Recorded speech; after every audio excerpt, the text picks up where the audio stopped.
Asa ka? Asa ka? Ha? Naniuto na ka? Naniuto na ka? Wala. Wala pa ikapalit. Wala kay kapalit naniuto? Ha? Kuan naniuto ta. Asa ka mugaon?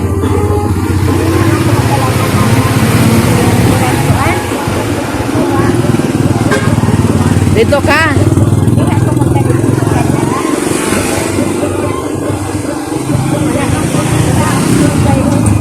Wala ko ikapalit. Mahal. Pwede na ako. Ako ikaw. Wala na ko ikapalit. O tala, ato ta dito. Salamat tayo, ma'am.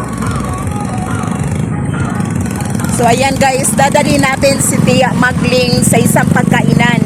Kasi kaninaw pa daw siya nagugutom. Gusto niyang kumain. Sino ba naman ang mag-aakala na sa pamamasyal namin sa lungsod ng Bais ay makilala namin itong si Lola Magdalena or kilala sa pangalan na si Tia Magling. Hindi lingid sa kaalaman ng ninumang tao, ang puso ko talaga ay para sa mga senior citizen. Simula pa nung bata pa ako, kapag makakita ko ng mga lolo at lola sa daanan, kinukurot talaga ang aking puso at agad-agad ko silang nilalapitan na kahit minsan wala akong pambiling pagkain or perang dala, gumagawa talaga ako ng paraan para ma-bless ko sila. At sa araw na ito, nakikita ko si Lola maglalakad sa sobrang napakainit ng panahon sa gilid ng kalsada. Ano ba naman ang hindi maaantig sa sitwasyon na meron siya? Nang nilapitan ko na si Lola Magling or Lola Magdalena, dito ko lubusang nakikilala kung sino nga ba siya, kung gaano nga ba kabusilak ang kanyang puso. Sa mundong ito, ang dami-daming taong mapangusga. Minsan ninusga nila tayo base sa ating physical na katayuan, base lang sa kanilang nakikita, naririnig or nararamdaman. Para sa lahat ng mga taong makakapanood ng videong ito, hayaan nyo na ang videong ito ay bubukas sa inyong mga mata at nang makita ninyo na dapat pahalaga natin ang ating kapwa-tao, huwag sana tayong madaling manglait sa kanila base sa physical na katayuan. Lagi nating iisipin na kailanman ang Diyos ay hindi nagkakamali. Hindi siya nagkakamali sa paglikha sa atin. We are fearfully, wonderfully made, created for His image. Pero bakit ganon? Sa mundong ito, ang dami-daming taong mapangusga, ang dami-daming taong hindi kontrolado ang bibig at hindi nalilinis ang mga dila, ang dami-daming taong bulag sa katotohanan ng kanilang mga mata na hindi nila nakikita kung ano nga ba ang totoong kagandahan ng buhay. Alam nyo ba kung saan nagsisimula ang totoong maganda? Nagsisimula ito sa puso ng isang busilak na tao, isang taong hindi mapangusga sa kanyang kapwa. Sa araw na ito ay nararamdaman ni Lola or Tia Magling ang pagiging tao niya. Nakikita ko ang bakas na saya sa kanyang mga muka at ang sobrang saya na kanyang nararamdaman na may tao pala na handang umakay, handang magmahal at handang ipakita sa kanya na pinagmamalaki siya, na kahit tinitingnan siya ng marami, pinagmamalaki pa rin siya. Glory to God, Panginoong Jesus. Sobrang napakaraming salamat sa ginawa mo sa buhay ni Lola Magling. Asa na? Lag ka? Dili.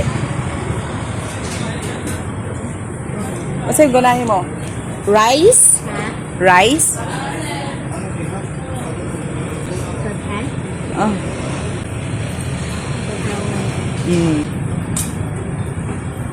Sige na. Kani siya rice sa layon day. Unsa may mo sabaw? Doon ka sa paman. Kani? Nagpilang serve. Layo kayo de inyo hate. Ano ko sa Riverside na o paingon? Basa ka sa taas. Ha? Oh, kay Pilang serve ana? Ah, ana. Unsa imo ha? Ano man dito ng dalupang? Kinamay na yun. Amo ako ang balay. Oh, Pero nara diya sa river. pasaka. Oh, nara din basta. Patik bulan doon. Ang balay.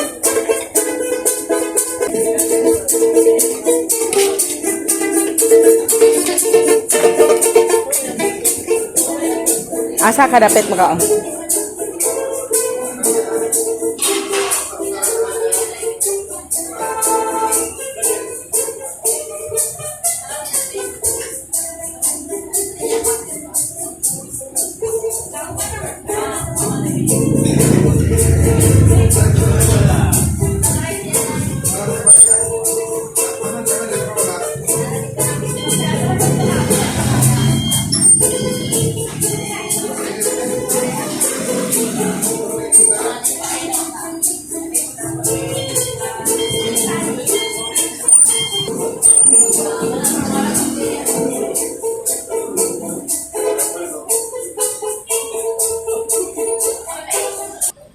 Wala ko kapag parang.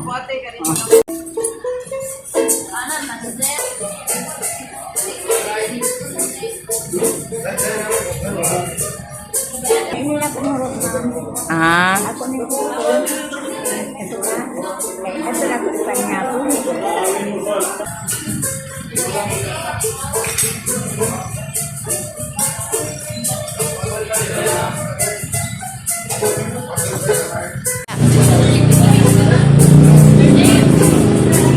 pila ka buki mong anak? Apat ang iyong anak. May apo ka? Nag-asawa na sila. So may asawa ka pa ngayon? Wala na kay asawa?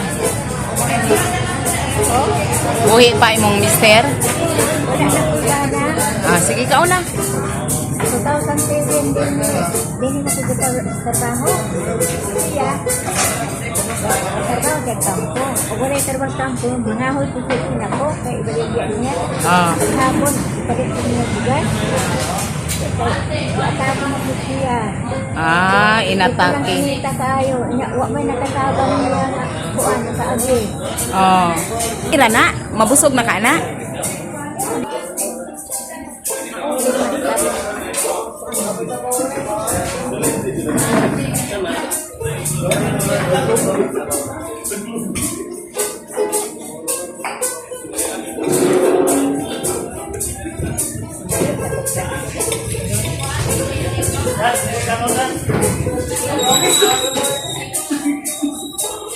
Pagdating namin sa restaurant ay pinapili ko talaga si Lola kung ano nga ba ang gusto niyang pagkain.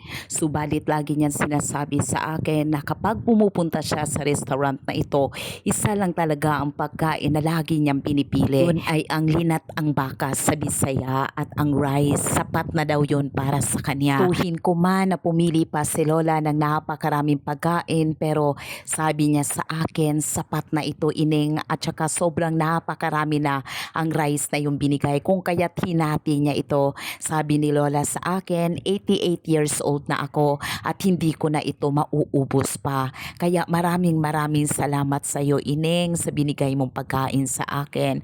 Huwag na huwag kayong mag-alala kasi kahit kaunti lang ang pagkain na pinili ni Lola, binibigyan din natin siya ng pera.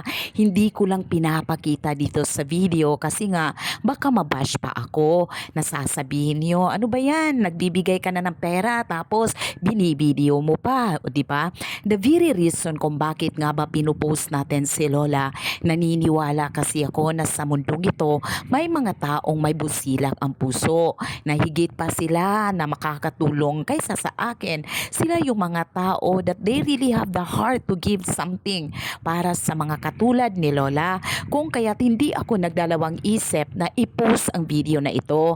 The very purpose is para magtulong-tulungan tayo. Hindi purpose ng video na ito para ipahiya si Lola. Ipapakita na mabuti akong tao. Naniniwala lang kasi ako na gagamitin ko ang platform ko, ang Facebook ko para makatulong sa mga tao na katulad ni Lola. Malay natin, di ba? The government will see it at matutulungan natin ang mga katulad nila.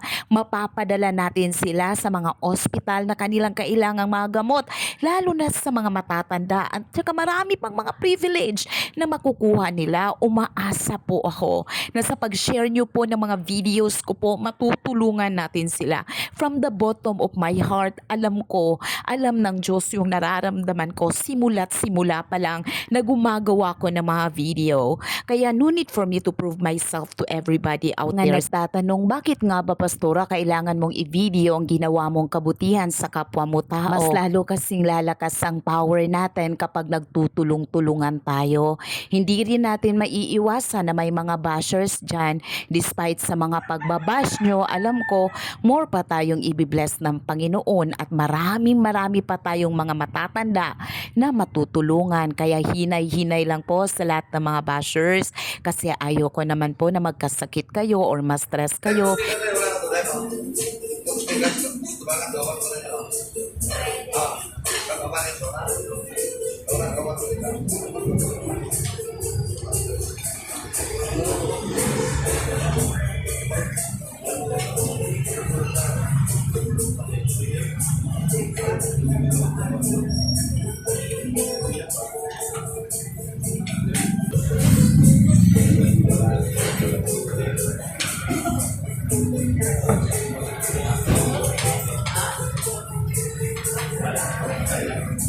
Dahil mo nakagdaon. Pila na mo edad la? Dad, Oh, ay na. Pagpinta, 88. Yeah. Imong trabaho sige ra jud kag lakaw dire. Katrabaho mo sa una. Pero karon po wala na kong naman ko dawaton sa anong galong. Ngano di man katawaton? Ha? Ngano di man kadawaton? Kahit kuan naman, Kulang na. ulang na. Kaysa ngalan nimo la? Ngalan ako. Magdalena. Magdalena. Sala? Pagawat patiyan sa akong mama. Hindi ko gaani. Ah, so simula pagkabata, ganyan na talaga ang itsura mo la? Nung pinanganak ka. Pagawat akong inahan. So nung nag-aaral ka la, dagan kayong mga negatibo, mga magbuli nimo. Nakatrabaho man ko.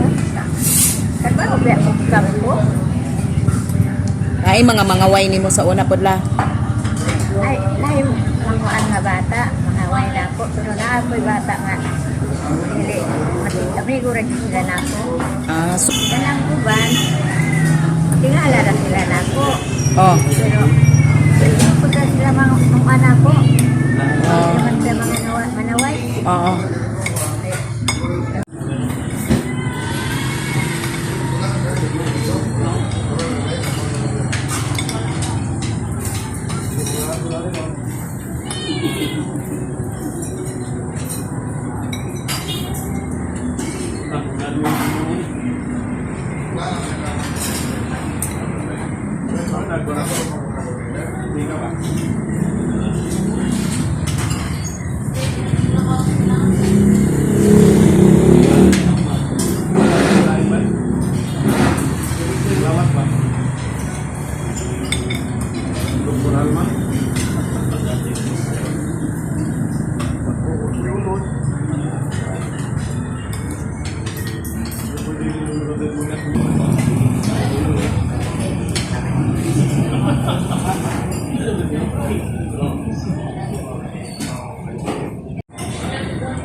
Kung makita mo man po ang videong ito, alam ko po na hindi pa sapat ang binigay ko.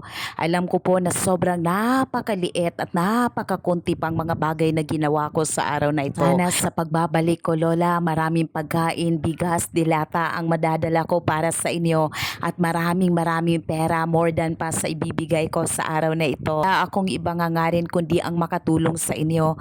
Kaya Lola, sana ipag-pray nyo din po ako. Ipag-pray nyo po na sana marami pang blessing na darating sa akin para Lola marami pa akong matutulungan ng mga tao.